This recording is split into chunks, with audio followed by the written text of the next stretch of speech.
Hola, buenas tardes. Mi nombre es Jesús Gallegos Olvera. Estaré con ustedes esta tarde-noche tratando el tema relacionado con la cultura de la legalidad, derechos humanos y mecanismos de protección, en específico abordando el tema sobre los derechos humanos en el sistema político de los Estados Unidos de América. El objetivo general de esta plática es examinar los principales aspectos del sistema político en los Estados Unidos de América en materia de derechos humanos. Para ello, he decidido desarrollar tres objetivos particulares. El primero es determinar la importancia de los Bill of Rights en el proceso de reconocimiento de derechos en Estados Unidos de América. El segundo es examinar las acciones de la Suprema Corte de Justicia en materia de derechos humanos. Y el tercero, señalar los principales logros y retos al ejercicio de derechos en el marco de la política de seguridad nacional de los Estados Unidos de América. Con base en esto, el contenido de esta plática lo he decidido abordar con base en 8 elementos. El primero de ellos será un apartado sobre los fundamentos de la primera Constitución liberal y democrática. El segundo tiene por título La Suprema Corte de Justicia y la función judicial en Estados Unidos, el ejercicio del pragmatismo jurídico. El tercero, el poder político de los tribunales en el sistema político estadounidense, lo que podríamos definir como la distinción entre la política legislativa y la política judicial. 4, el control judicial de la constitucionalidad de las leyes, las dissents constitucionales y el stare decisis. 5, el desarrollo del control judicial y los Bill of Rights. 6, los instrumentos de la supremacía y la eficacia judicial, experiencia e interpretación. 7, los paliativos al control judicial de las leyes, opiniones consultivas, básicamente. Como el punto 8 serán nuestras conclusiones. Por principio hay que destacar que la Constitución de los Estados Unidos es resultado de la Convención en Filadelfia de 1787, que firmada en septiembre de aquel año y ratificada en junio de 1788, dará cuenta de la organización de los 13 estados independientes de América del Norte ya en un solo estado nacional, después de haber tenido la experiencia de los artículos de la Confederación que estuvieron vigentes desde 1781. Habría que añadir que esta Constitución, con 7 artículos y 27 enmiendas hasta nuestros días, ha establecido una serie de adecuaciones que de tiempo en tiempo se desarrollan con las exigencias del orden jurídico estadounidense, por un lado, y por supuesto de sus desafíos políticos. Amén de ello, habría que mencionar que la Constitución de los Estados Unidos de América se puede definir con base en los elementos que nos ofrece la historia de las ideas a propósito de la revisión del liberalismo y el conservadurismo, que en Estados Unidos en específico ofrecen una reivindicación de los principios de la libertad, la justicia, la igualdad y, desde luego, la seguridad. Habría que añadir que una de las características de esta Constitución es su énfasis en la defensa de la dignidad humana y principalmente de esta expuesta en términos de propiedad. Es decir, las personas tenían una propiedad y se les daba un elemento de dignidad para enfrentarse a un desarrollo político, económico, que les exigía adecuarse permanentemente a todas las ordenanzas en el desarrollo de su sociedad. Habría que añadir también que esta Constitución expresa una serie de referencias a derechos humanos fundamentales en las primeras 10 enmiendas de la Constitución, que serán atendidas entre 1789 y 1791 para ser incorporadas ya de manera formal en esta última fecha al texto constitucional. Asimismo, la Constitución ofrece la división de poderes y lo que se conoce como check and balances, traducción al español, pesos y contrapesos, que permite el juego de poder entre el legislativo, el ejecutivo y el judicial con base en los criterios de control que cada uno de estos poderes presenta frente a los otros dos. De esta manera, se dará cuenta de una legalidad que permitirá desarrollar no solo el proyecto político estadounidense a finales del siglo XVIII, sino y principalmente el desarrollo de su organización política hasta nuestros días. Asimismo, habría que añadir que en el artículo 3 de la Constitución de los Estados Unidos se hace referencia específica a las características, organización y facultades que tendrá la Suprema Corte de Justicia de los Estados Unidos, con base en las revisiones que se establecerán sobre el Poder Judicial. De esta manera, habría que añadir ya en nuestro segundo apartado cómo la Suprema Corte de Justicia lleva a cabo un ejercicio pragmático con base en la lectura de los diferentes apartados que ofrece el artículo 3 constitucional. La sección primera de este artículo indica que se deposita el Poder Judicial de los Estados Unidos en una Suprema Corte de Justicia y en los tribunales inferiores que el Congreso instituya y establezca en lo sucesivo. Este desarrollo institucional tendrá que verse engarzado a la misma dinámica de expansión y de incorporación de nuevos actores estatales a la Unión estadounidense. En esta evaluación se estarán adecuando de tiempo en tiempo los criterios que definirán jurisdicciones, ya sea por distritos o en algún momento por facultades que se establecerán para cada uno de los tribunales que se estarán constituyendo. La sección 2 del artículo 3 establece que el Poder Judicial entenderá en todas las controversias, tanto de derecho escrito como de equidad, que surjan como consecuencia de esta constitución de las leyes de los Estados Unidos y de los tratados celebrados o que se celebren bajo su autoridad, entre un Estado y los ciudadanos de otro, entre los ciudadanos de Estados diferentes, entre ciudadanos del mismo Estado que reclamen tierras en virtud de concesiones de diferentes Estados, y entre un Estado o los ciudadanos del mismo y Estados, ciudadanos o súbditos extranjeros. Esta búsqueda reiterada de los pesos y contrapesos en el marco de la sección 2 del artículo 3 lo que evidencia en gran medida son los criterios de organización que permitirán a la Suprema Corte de Justicia de los Estados Unidos de América definir en un conflicto de leyes cuáles serían las pautas procesales para llevar a cabo la solución de conflictos. En esta solución de conflictos lo que vamos a encontrar es una incorporación del pensamiento pragmático que caracteriza a los Estados Unidos de América en general y en específico al actuar de la Suprema Corte de Justicia de los Estados Unidos de América. Este carácter pragmático se define con base en entenderse como una lectura que se hace de la realidad, utilizando para ello una serie de criterios en el siguiente orden: experiencia, interpretación, utilidad, movimiento, búsqueda de la verdad y, por supuesto, entendimiento de los desarrollos que se dan en la vida. Esta vida social, esta vida política, nos ofrece las características de dar oportunidad a que se vayan dando virajes en la historia de los Estados Unidos para comprender a través del ensayo y el error las condiciones que permiten a la Suprema Corte de Justicia y a sus miembros resolver conflictos relacionados con el comercio, relacionados por supuesto con la política internacional de los Estados Unidos y desde luego con la defensa de derechos. En específico habrá algunos ligados al tema laboral, habrá otros ligados al tema de salud, de educación, que más adelante estaré desarrollando. La estructura y funcionamiento de la Suprema Corte de Justicia se da en función también de un sistema federal que dará cuenta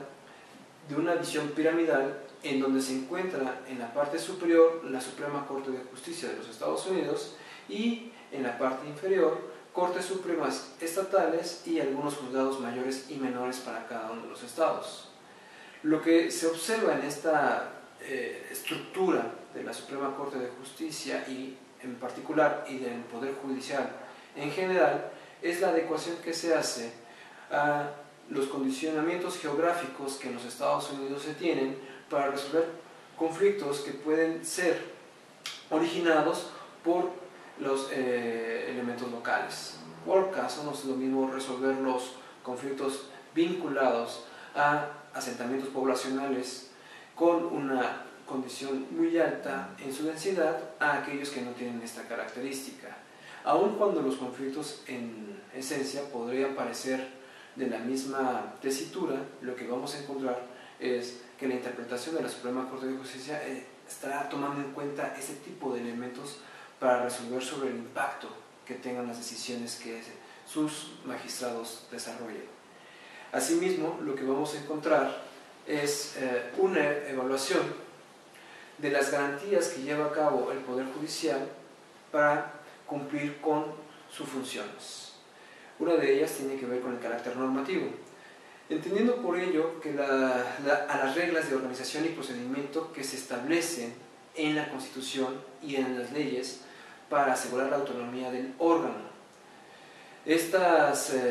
condiciones normativas pueden identificarse como orgánicas por un lado y procesales por el otro.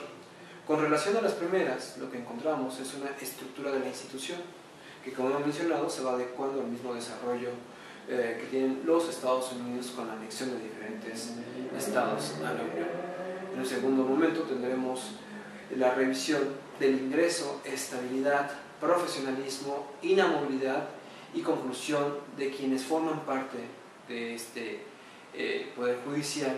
en general y de la Suprema Corte de Justicia en particular. Ello estará definido en el mismo artículo 3º constitucional, que establece las características que los individuos, hombres y mujeres, deberán cubrir para participar de la función judicial en los Estados Unidos. Asimismo, se establecerán las facultades de la institución y los jueces. Se estará dando cuenta también del presupuesto de la institución, que ha ido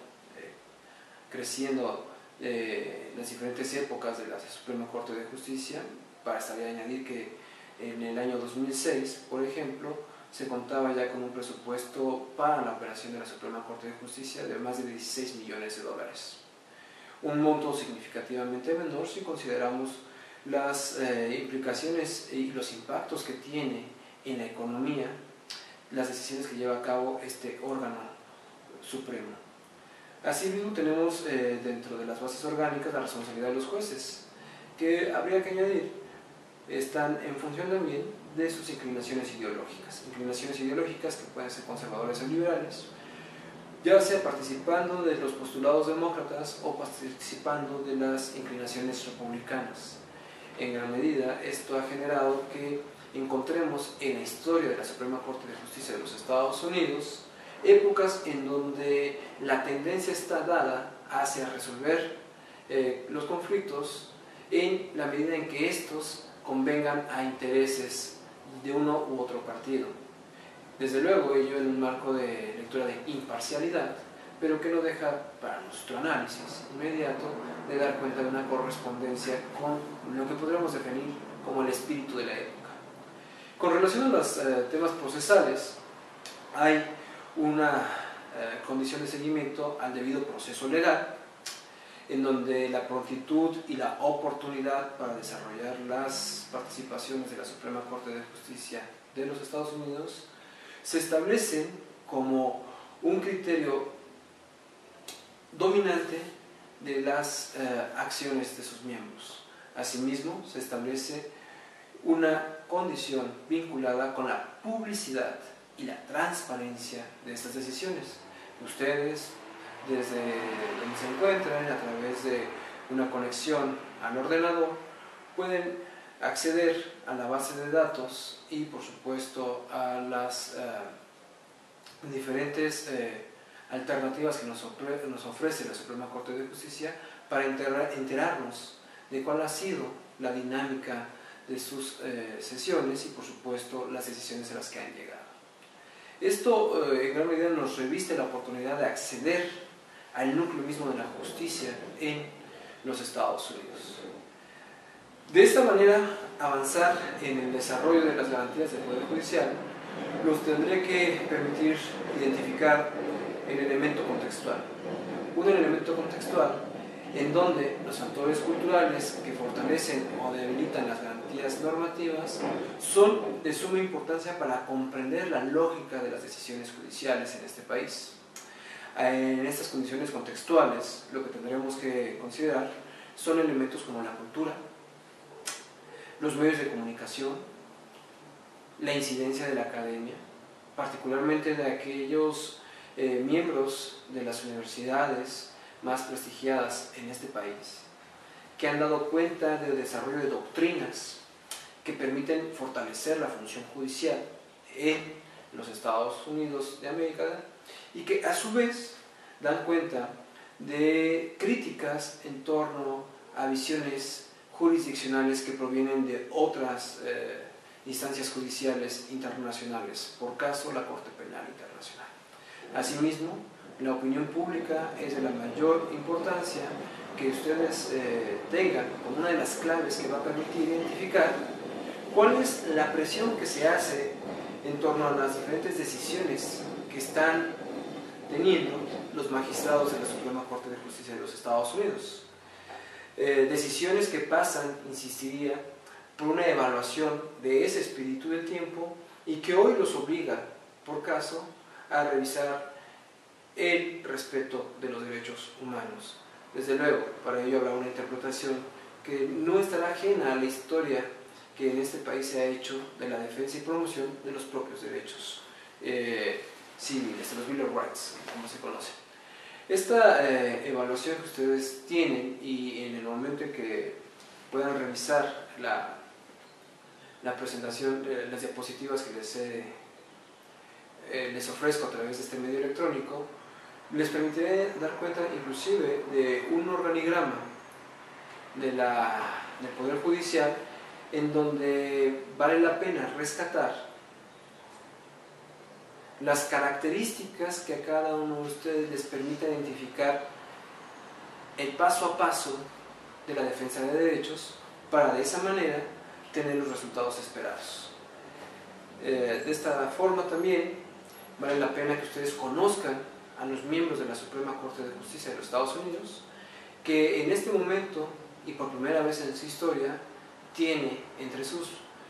filas a 3 mujeres. Una de ellas de ascendencia latina, puertorriqueña en específico, me refiero a la juez Sonia Sotomayor, que desde 2009 ha venido participando de manera activa en temas relacionados con diversas materias. Propiedad intelectual serán algunos de los más conocidos, pero no los únicos, también por supuesto en defensa de derechos. De esta forma vamos a tener ya la oportunidad de entrar a nuestro tercer tema de esta tarde: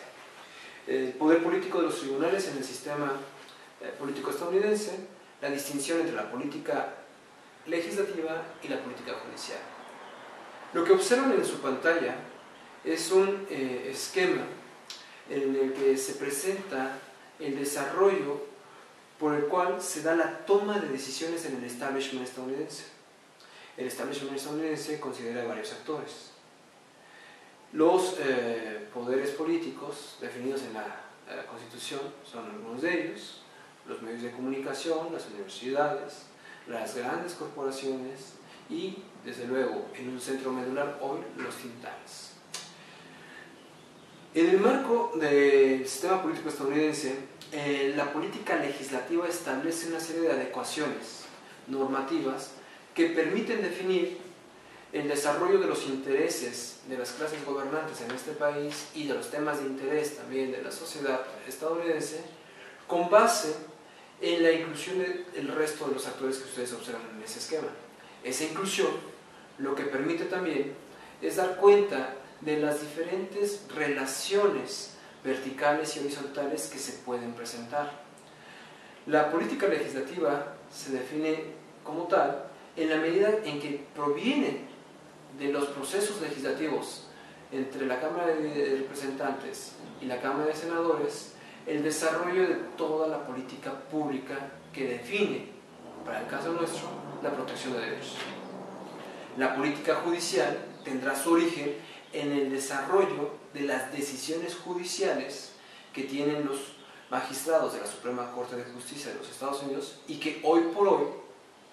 ofrece una clara tendencia a discutir temas que no dejan de ser polémicos. El tema de los derechos de las minorías como los homosexuales, el tema de los derechos relacionados, por supuesto, con el aborto o derecho a la vida, y por supuesto también algunos otros más vinculados a la privacidad de los sujetos. Esto último en el marco de una esquizofrenia que ha generado la búsqueda de un escenario de seguridad nacional en el que la información que podamos tener ustedes, yo, puede ser de peligrosidad, una amenaza a esta seguridad nacional y que por lo tanto puede invadir nuestra propia ámbito privado. De esta manera, el poder, la política legislativa y la política judicial juegan en Estados Unidos, en la historia, con base en procesos dinámicos, convergentes, que dan cuenta ya en nuestros días de la recuperación de esta visión clásica que nos ofrecieron a través del caso Marbury versus Madison los tribunales estadounidenses, en específico la Suprema Corte de Justicia. Como ustedes pueden haber leído en algunos de los documentos que se encuentran en la plataforma, el caso Marbury versus Madison permitió a la Suprema Corte de Justicia de los Estados Unidos establecer el principio de la revisión judicial y con ello convertirse en árbitro último para definir la constitucionalidad o anticonstitucionalidad de las acciones de los otros poderes. No quiero entrar en detalles sobre este caso histórico, ustedes podrán hacerlo si les interesa un poco más hablar en ello. Solo señalar que esta revisión judicial lo que ha logrado es fortalecer la política judicial que al interior de los Estados Unidos ha permitido ejemplos como el que se dio en el año 2000 tras los resultados electorales, en que se declara como ganador de la contienda al hoy expresidente George W. Bush. Nuestro cuarto punto de la tarde refiere al control judicial de la constitucionalidad de las leyes, con base en la revisión de los dissents constitucionales y el principio de stare decisis. Las dissents constitucionales u opiniones disidentes es aquella que por escrito puede presentar cualquier miembro de la Suprema Corte de Justicia para ir en contracorriente de lo que la mayoría haya decidido. Esta opinión disidente ha tenido muchos ejemplos en la historia de los Estados Unidos y es de la mayor utilidad para ustedes conocerla, porque de esa forma lo que van a tener es la oportunidad, y que no hay que dejar pasar, de establecer una defensa de derechos con base en las propias prerrogativas y opiniones de los miembros de este órgano supremo del Poder Judicial en los Estados Unidos. Un caso importante, desde luego, es el que refiere al que se dio entre Plessy y Ferguson a finales del siglo XIX, 1996, que estableció la doctrina de separados pero iguales, en donde se solicitaba que hubiera en el sistema ferrocarrilero la separación de vagones para blancos y negros. Eso mientras se dieran las mismas condiciones de uso para todos quienes abordaban este transporte en la época. Esta evaluación que se hace a través del principio de las opiniones disidentes permitió al juez Harlan señalar el equívoco en que se caía al aceptar la validez de esta doctrina, equívoco que por lo menos durante 7 décadas obligó a la eliminación de la reivindicación de derechos de los grupos afroamericanos en los Estados Unidos, hasta que a mediados de los años 50 se establecerán las bases argumentativas para señalar que esa doctrina era errada en su organización de ideas y de comprensión, por supuesto, de la realidad en los Estados Unidos. De esta manera, también lo que vamos a encontrar con las opiniones disidentes en los Estados Unidos, insistiría yo, es una clave que a ustedes les va a permitir encontrar los argumentos que defiendan los derechos humanos de las comunidades mexicanas en los Estados Unidos. Con relación al principio de stare decisis, habría que señalar que este se entiende como una norma jurídica que pretende dar orden, seguridad, paz y justicia al desarrollo de las decisiones de los magistrados de la Suprema Corte de Justicia de los Estados Unidos. El principio de stare decisis lo que establece es la condición con base en la cual los jueces tendrán que revisar lo que hayan decidido en otro momento, en otro caso, para, de esa forma, tener un referente que les permita dar continuidad a las decisiones que hayan desarrollado y que den, por lo mismo, el orden, la seguridad, la paz y la justicia que demanda la sociedad en los Estados Unidos. Aquí vale la pena señalar que este principio de stare decisis es propio del sistema del common law angloamericano y que no lo vamos a encontrar con las características que allá se presenta en el sistema mexicano, que se adscribe más a las visiones del civil law continental europeo. El stare decisis, entonces, al hacer uso del conocimiento de las sentencias precedentes, permite, y les permitirá a ustedes también, tener la oportunidad de identificar cuál ha sido la tendencia de las decisiones en el marco de la Suprema Corte de Justicia para resolver los diferentes problemas relacionados con la defensa de derechos. Insistiría aquí una invitación a que ustedes estuvieran muy atentos a este principio porque les va a dar la oportunidad de generar un conocimiento bastante eficiente para apoyar los casos en los que pudieran ustedes estar involucrados. De esta manera avanzamos a una revisión del quinto punto. El quinto punto en específico lo vamos a trabajar con el examen del control judicial y los Bill of Rights, entendiendo que de las 27 enmiendas que existen a la Constitución de los Estados Unidos de América, desde luego las primeras 10 tienen que ver con la defensa de derechos y algunas más están vinculadas a la evolución de los mismos, pero entenderlas como un límite a las acciones del gobierno nos será de mayor utilidad que entenderlas como las garantías para proteger los derechos de las personas. De esta forma, lo que tendrán ustedes en cuenta es una serie de enmiendas en un marco normativo más amplio que lo que hace es limitar eventualmente los excesos que el gobierno republicano o demócrata pueda desarrollar y que atenten contra los derechos de algunas comunidades o de la sociedad en general. La primera enmienda, como ustedes saben, trata sobre la libertad de culto, de expresión y de reunión. Les permite en gran medida tener estas condiciones de organización que en México tenemos una experiencia muy corta. En la segunda enmienda es sobre la seguridad y en específico se conoce más por la autoridad que les permite a los ciudadanos en este país para poseer armas y desde luego portarlas y con ello dar cuenta de una visión de defensa que se extiende ya en algún grado negativo hacia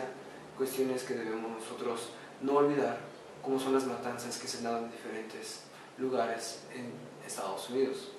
La tercera enmienda refiere al valor de la ley, particularmente en los tiempos de paz,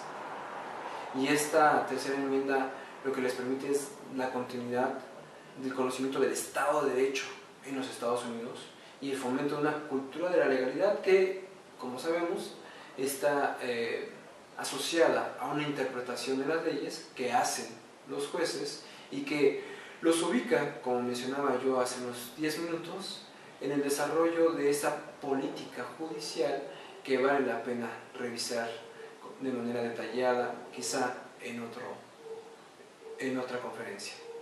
La cuarta enmienda hace referencia a la protección de derechos humanos vinculados a la seguridad y la protección de los individuos. La quinta enmienda hace referencia a la proscripción de los delitos y, además de ello, añade una precisión a la defensa de la propiedad de los individuos. Un tip que yo les sugeriría es que ustedes consideraran que la interpretación judicial de la protección de los derechos dé cuenta también de una protección de la propiedad. La propiedad, como mencionaba yo en el primer apartado de esta plática, es una de las referencias que históricamente ha marcado el desarrollo del pensamiento jurídico en los Estados Unidos, y la propiedad se vuelve un valor supremo. Entender ello les permitirá también generar, por supuesto, una serie de ventajas en los tribunales estadounidenses. La sexta enmienda tiene que relacionarse con la protección de los derechos de los acusados o detenidos por un delito, particularmente la comunidad hispana y en específico los mexicanos. Un grupo significativo de compatriotas están en situación de cárcel en los Estados Unidos y, si bien pueden ser culpables, esto no está alejado de una revisión de la sexta enmienda en los Estados Unidos que puede utilizarse para protegerlos. La séptima es sobre la validez del common law, este common law que encuentra, insistiría yo, en el stare decisis y en las dissents constitucionales, pues elementos de control judicial. La octava enmienda tiene que ver con las penas y las fianzas, y particularmente con un sentido humanitario para que las personas, en esta lógica de reinserción social que existe en los Estados Unidos, puedan mantener un vínculo con la sociedad y ello les permita una mejor reincorporación si han llevado a cabo una conducta delincuencial. La novena tiene que ver con la revisión de la propia Constitución, es decir, lo que en gran medida se define con base en la función judicial que llevan a cabo los tribunales en este país. Y la décima es en relación a las perspectivas sobre el poder federal y local en los Estados Unidos. Desde luego, vale la pena que nosotros revisemos algunas más. La undécima enmienda tendría que ver con la solución de casos con base en el criterio de equidad, una equidad entendida como fairness, es decir, darle a los individuos las mismas oportunidades de defensa, y que, como sabremos, esas oportunidades de defensa muchas veces quedan limitadas cuando no se tienen los recursos financieros o cuando en algún momento no se cuenta con el apoyo público para defender un caso. En otro momento tendremos también la 13ª enmienda, que hace ya ubicable un desarrollo de los Estados Unidos a mediados del siglo XIX, en específico con las condiciones de abolición de la esclavitud en este país, y que más adelante, con la 14ª enmienda, tendrá el reconocimiento como sujetos de derecho a aquellos individuos que estaban en condición de esclavos, y que permitirá, por supuesto, quizá ya en un arco más extenso, reconocer derechos a sujetos atípicos como serán las corporaciones en los Estados Unidos. Eso los llevará a algún conflicto cuando la protección de derechos se dé entre derechos de corporaciones o derechos de sujetos individuales. La 15ª enmienda, por supuesto, también se va dando con relación al sufragio y particularmente permite que los hombres, ya con criterios distintos a los que se tenían en el siglo XVIII, finales del siglo XVIII, puedan participar en los procesos electorales. Esta es una ventaja porque les permite la defensa de su organización con base también en la primera enmienda, pero a su vez les permite una mejora de las condiciones de competitividad frente a otros grupos sociales. La 19ª enmienda tiene que ver con el voto de la mujer. Esto es importante en la medida en que este derecho político a su vez implica una serie de ajustes y reconocimientos al valor que las mujeres tienen en cualquier sociedad y en específico en la estadounidense. Finalmente, las condiciones de las enmiendas constitucionales, insistiría yo, debe quedar para ustedes como una evaluación de límites a los excesos del gobierno. Entenderlo así será de la mayor utilidad. El sexto punto de la tarde refiere a los instrumentos de la supremacía y la eficacia judicial. Y en específico podemos entenderlos con base en la experiencia y la interpretación que de las leyes hacen los diferentes actores de los órganos judiciales, en específico los magistrados de la Suprema Corte de Justicia. Cabe señalar que en el artículo 3 constitucional se establecen las características para que los miembros del Poder Judicial se mantengan en funciones, entre otras cosas teniendo una actitud responsable y por supuesto siendo personas de bien, en el más amplio sentido de lo que ello da. Hubo casos en la historia de los Estados Unidos en donde la condición ascética, es decir, con una conducta ética vinculada al trabajo, permitió que individuos de las más variadas formaciones judiciales participaran por un largo tiempo en el proceso judicial. Entre ellos, por supuesto, destacará el juez Marshall, quien estuvo poco más de 34 años en la condición de juez magistrado en jefe de la Suprema Corte de Justicia. Hubo otros casos más ya a finales del siglo XIX. Estará el juez Stephen Johnson Field. Estarán ya en el siglo XX los jueces William Douglas o Hugo Black, que ejemplifican esta experiencia judicial con un trabajo que rebasa las 3 décadas. En nuestros días no hay, en los miembros de la Suprema Corte de Justicia, ninguno de sus miembros tiene tanto tiempo en la función, pero hay algunos que llevan ya poco más de 15 años. Las condiciones sobre esta experiencia les va a permitir también adecuarse a las diferentes presiones que les hacen administraciones republicanas o demócratas. Eso es muy útil para ustedes en la medida en que también al identificar aquellos jueces que están ofreciendo opiniones disidentes y que tengan una afinidad demócrata, por ser el caso, sabrán ustedes a quién podrían acercarse como un aliado dentro de las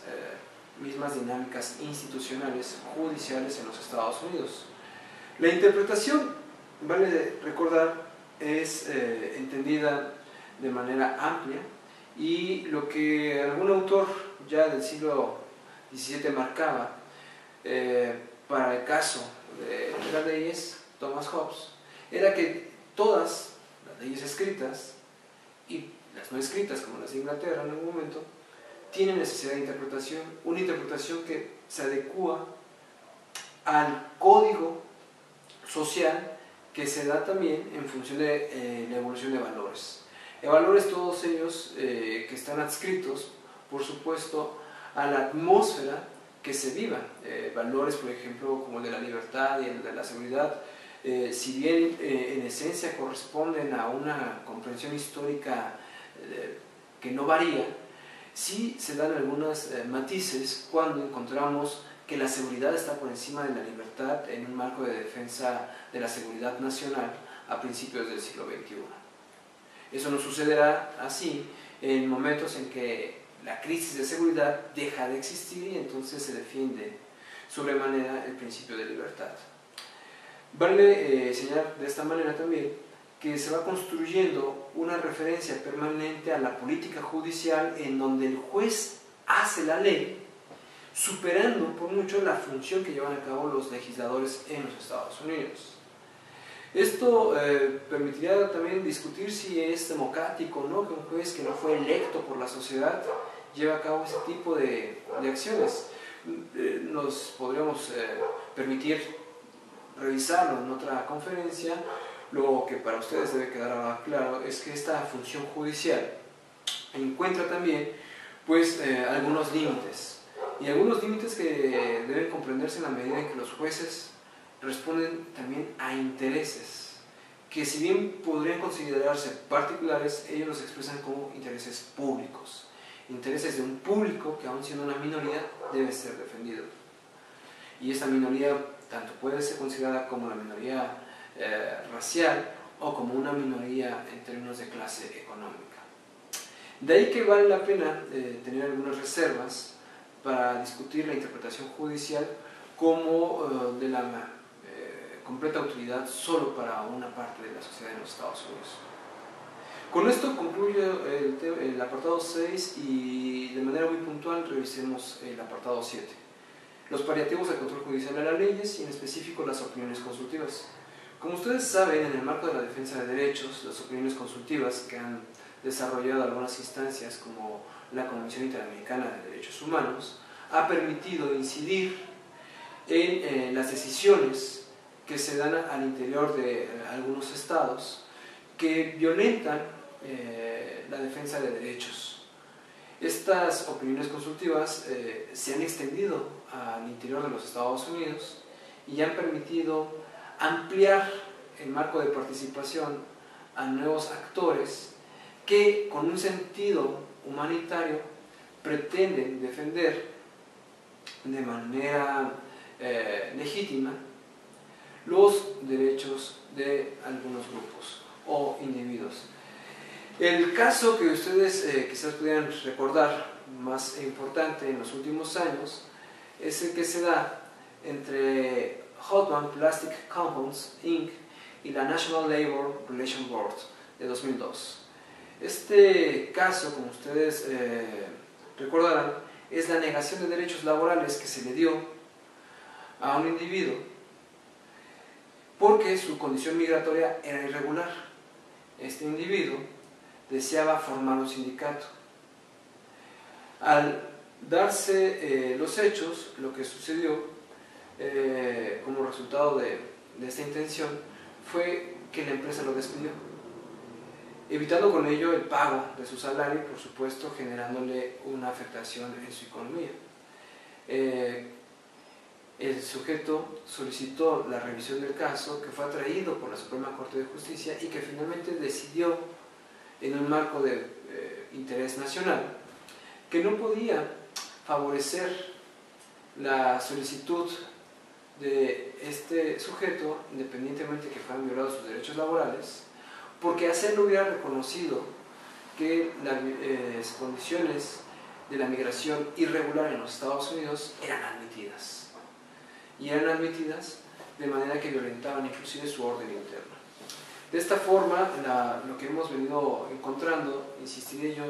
es la presencia de algunos actores que en 2003 fomentaron desde Harvard, desde Chicago y desde algunas otras organizaciones civiles la extensión de esas opiniones consultivas para que, en el marco de las opiniones disidentes de otros jueces, permitieran ampliar la visión que sobre la defensa de derechos se debe hacer en los Estados Unidos. Es importante promover este tipo de acciones, aunque por el momento pueden ser paliativos a las exigencias que se tienen y a las demandas sociales, pero no dejarán de sumar para que eventualmente haya un cambio y un viraje a los resultados que se esperan. Vale la pena señalar ya a manera de conclusión que la Suprema Corte de Justicia de los Estados Unidos suele reflejar puntos de vista emergentes de la mayoría de la nación, pero también representa los intereses de las élites nacionales. Constituirse como una élite nacional es un reto y un desafío para la comunidad hispana en los Estados Unidos. Una élite que desde el ámbito económico influye ya en lo político judicial para cambiar de manera significativa los resultados que hoy tenemos. Es un proceso gradual y es un proceso que no está ajeno pues solo a la experiencia latina, también se ha vivido en algunos otros casos con las minorías, en específico la minoría afroamericana. Vale también la pena recuperar que en el ámbito del debido proceso sustantivo, los magistrados de la Suprema Corte de Justicia consultan sus vísceras, los puntos de vista prevalecientes en su propio grupo social y los precedentes de la Corte. Esto nos debe de llevar a comprender que los magistrados de la Suprema Corte de Justicia de los Estados Unidos son seres humanos. Yo les invitaría a que ustedes hicieran un trabajo de biografía política con cada uno de ellos y encontrarán que aun cuando tuvieran afinidades latinas, no necesariamente serán los mejores aliados al interior de este órgano para resolver problemas de derechos. Hay algunos inclusive que aun cuando llevan a cabo opiniones disidentes, estas son contrarias a lo que podríamos definir como progresista y liberal en el marco de la defensa de derechos. Antonio Scalia, por ejemplo, es conocido porque ha expuesto opiniones disidentes en contra de los derechos de los grupos de homosexuales, o inclusive de los grupos que fomentan en un momento la aprobación del aborto como una medida para defender derechos sobre el cuerpo que establezcan las mujeres, por caso. Finalmente, dentro de las conclusiones que nosotros debemos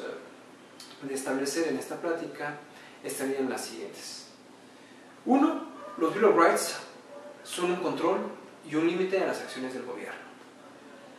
Conocerlos de manera puntual permitirá una mejor oportunidad de salvaguardar los derechos